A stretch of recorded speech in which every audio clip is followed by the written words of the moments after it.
While we were away, we tried one more restart. It was fine for about 3/4 of a lap, and then this happened. Rowan Pennick is going to try to shoot the middle with John Smith on the outside.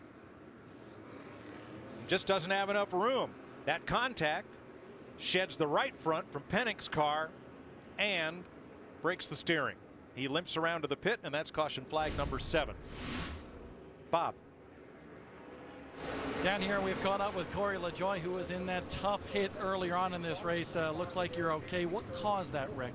I think it was a sway bar arm fell off or something like that, because I didn't even lift yet, and it was pointed towards the fence. Next thing I knew, the bumper was sitting on the carburetor. So it's a shame. We were running pretty good, you know, all things considered, running the East car, and then jumping this modified running. I don't know where we were running, but I thought we were going to drive up to the front, and you know, it's one of them things that happens, and I hate it.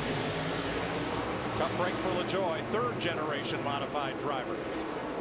John Smith went to pit road as the field lined up for green.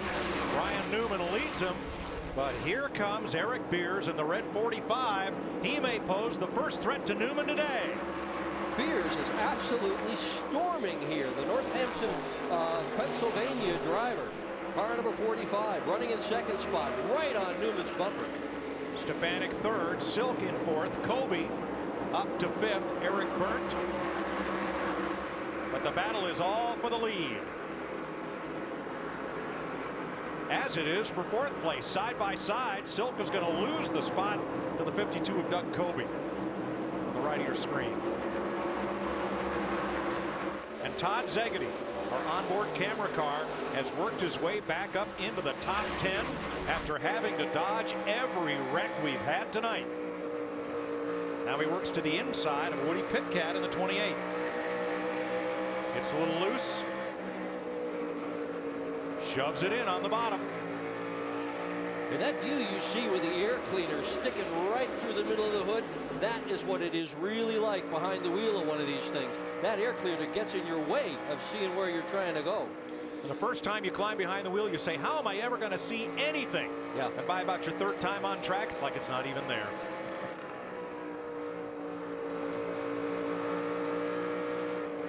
Szegedy moves up past L.W. Miller as well as Pitcat. Drops to the bottom once again. And at 2nd place, Stefanik now looking to show some muscle as he goes after Beers. Bob. Guys, how about Doug Kobe in that 52 car? He just radioed to his crew and said, I think we have a car that can win this thing. He said, it is phenomenal right now. So Doug Kobe marching his way through the field. Guys, remember this. This is Doug Kobe's first visit to Thunder Valley. Tough break for our pole sitter. The Mystic Missile of Bobby Santos III. Coast down pit road. Santos has had a tough year. Started out at Thompson the first race of the year with a blown motor, and things simply have not gotten better since. There he sits on pit road. 2nd place, Beers and Stefanik. It's an interesting battle. Here's Beers that has only won a couple of times in this series, with Stefanik in the 16, who has won 71 times and 7 championships. Mike Stefanik also had a couple of seasons in what was then the NASCAR Craftsman Truck Series. A little Bristol experience. Bob, what's up with the missile? Bobby Santos very emotional on the radio. He wanted this one here at Bristol pretty bad. They asked him, did it just tighten up? He goes, no, it didn't tighten up at all. The engine just started slowing up, and that's the problem for the Ford, the Mystic Missile. Well, watch for him on speed in September at New Hampshire with a Richie Evans tribute paint scheme, as Evans has been elected to NASCAR's Hall of Fame. James Savali in that 79 has been getting impatient, and he's been wearing out the front bumper on that car, the chrome horn, they call it in modified parlance. He pulls up alongside the 58 of Eric Goodale. Let's see if he can get a little further. Savali had pitted just a few laps ago on that caution flag, and they fired fresh tires on it, so he has an advantage over a lot of the people who are around him. Alongside the 02 of Tim Brown. Brown is the 11th place car, racing out of Cana, Virginia. Boy, it's busy down there. That's a hornet's nest. Yep. That looks like trouble on the way to happening. That's Eric Byrne, 46 up on the outside. Now Wade Cole is a lap car, and around goes the 07 into the wall front straightaway. All by himself, fortunately. Several other drivers had a shot at Emmerling. Emmerling, when that pack went past him, he had a little trouble keeping the car down on the bottom of the racetrack as the cars on the lead lap were going by, and he spins it off turn number 4. And probably at 85 laps, this caution is a good thing to break up what had been a really pitched battle from about 8th place on back. And one wonders what Ryan Newman's pitting strategy is going to be. Maybe about to find out. Here's what brings out the 8th caution of the evening. Contact. Emmerling got up and into that black car. Yeah. Well, you can't really get off the concrete very far here. When you do, the banking does flatten out a little bit, but he also had some help from behind. Boom. So much of this stuff has happened right in front of the flag stand. You know, it's nice for the flagmen to see that stuff. Leaders pitting. Ryan Newman, Eric Beers, and Mike Stefanik will come to pit road. So will Ronnie Silk, Doug Coby. Most of the lead lap cars will take this opportunity to pit at lap 86, Bob. Ryan Newman pulls his modified into his pit stall. Gary Putnam, the crew chief on this machine, the car chief for Jamie McMurray and all his boys on the one team pitting this car. It'll be a 4-tire stop for Ryan Newman. Ryan basically saying the car is pretty darn good, just needs to loosen it on exit off the corner here because it's a little bit tight, but Ryan Newman looking pretty good. A 4-tire stop for the 77 car. Now on yellow, everybody has to enter off turn 2, just as they do in the Sprint Cup Series. So many of the other cars are now just reaching their pits on the front side of the racetrack. But Newman is going to have to go all the way around and exit out of turn 1. So everybody has the same distance to travel under caution. Dick, if I understand correctly, you are allowed to add fuel and tires, but not on the same stop? You got it. So if they want fuel, they'll have to come back around and back in. Yep. Eric Beers on the right, your second place car, the John Blewett Inc., number 45.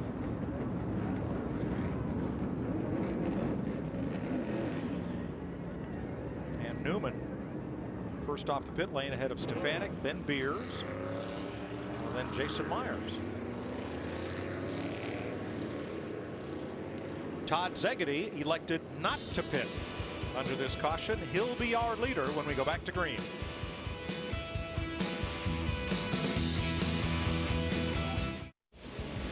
Next Wednesday on Speed, My Ride Rules. All new episode. 4 new car fanatics face off in a wild competition. 9 p.m. Eastern next Wednesday, only on Speed. 90 laps complete. Todd Szegedy, L.W. Miller, and Tim Brown did not pit. They are the leaders. James Savali was in the pits earlier. He's 4th. Eric Goodale 5th. Andy Seiss 6th. Bonsignori. Then the cars that just pitted, beginning with Newman in 8th, Stefanik 9th, Beers in 10th. Burnt, Coby, Silk, Flemke, and Emmerling are the top 15. The rest of the lead lap cars: Jason Myers, Woody Pitkat, Matt Hirschman, and Frank Fleming. 19 cars on the lead lap. Everybody else 1 or more down as we get set to go green with 91 complete. Todd Szegedy, the new leader. And he jumps out from L.W. Miller with Savali in 2nd and a log jam at 3rd. 3 wide into the corner. Oh! They made it work, and here comes Newman. On the outside in that yellow car. Yes, it is the same car that he had at New Hampshire. Not the same engine, not the same car owner. Same Ryan Newman. Not the same crew chief either. No, it's true. Headed for the front, and up front, it's James Savali working over the back of Todd Szegedy. Dive into the inside, and Savali takes the lead for the Hillbilly team as Newman moves to 3rd. Ryan Newman restarted 7th, up for 3rd.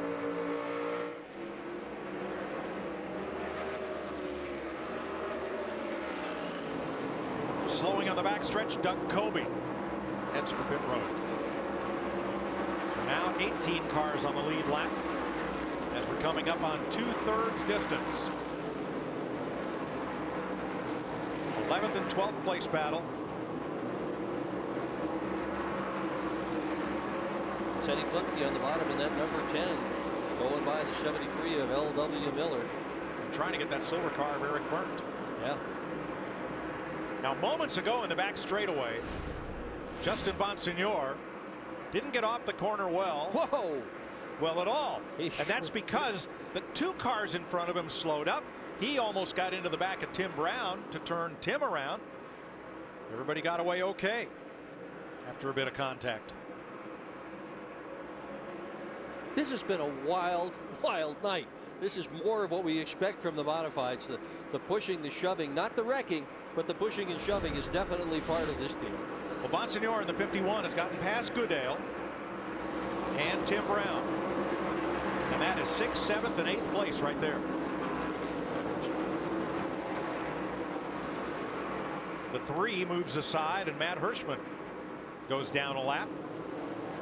His dad, Tony, a former champion of this series. Twice, in fact, for the same team, driving for the Bowler team. And Newman is closing on these 2 leaders. There's Ryan in the 77, Bob.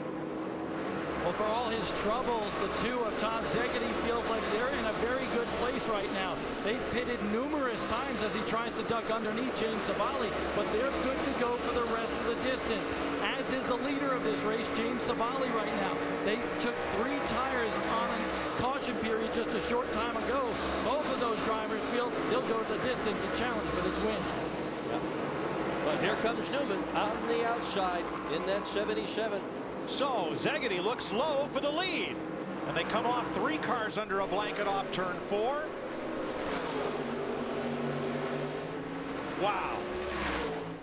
And in case anybody was wondering about Ryan Newman's speed and whether it was attributable to that engine, here's proof. This is a great team, a great car, and a terrific driver in this series. Oh boy, more. Front straightaway, and pow, Tim Brown is in it against the pit wall. 1 on the outside, 1 on the inside. A 3-car pileup. Stefanik in it. Oh, Mike Stefanik. That's the end of his night. Got into the inside retaining wall down at the entrance of turn number 1. And the other car involved appears to be Eric Goodale. That's Tim Brown. The left rear pretty torn up, and the left front completely wrenched away from that car. And he's going to take a beating in the points as well. Brown was 6th in points coming into tonight's race. Now Goodale got into the outside wall, but without a lot of damage. In this, the 9th caution of the day.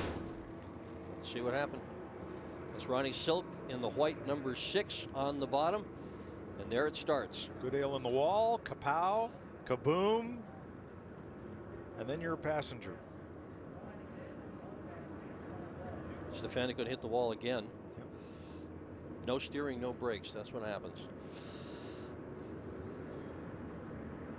Extra gas in the exhaust system catches fire on the 58 of Goodale. They were all fighting for 7th place. 9th caution flag.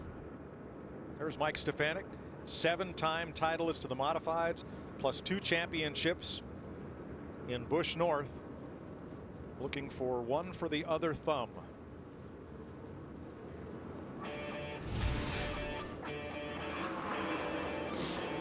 There's Goodale into the wall and off the wall. Chain reaction pileup with 44 laps to go.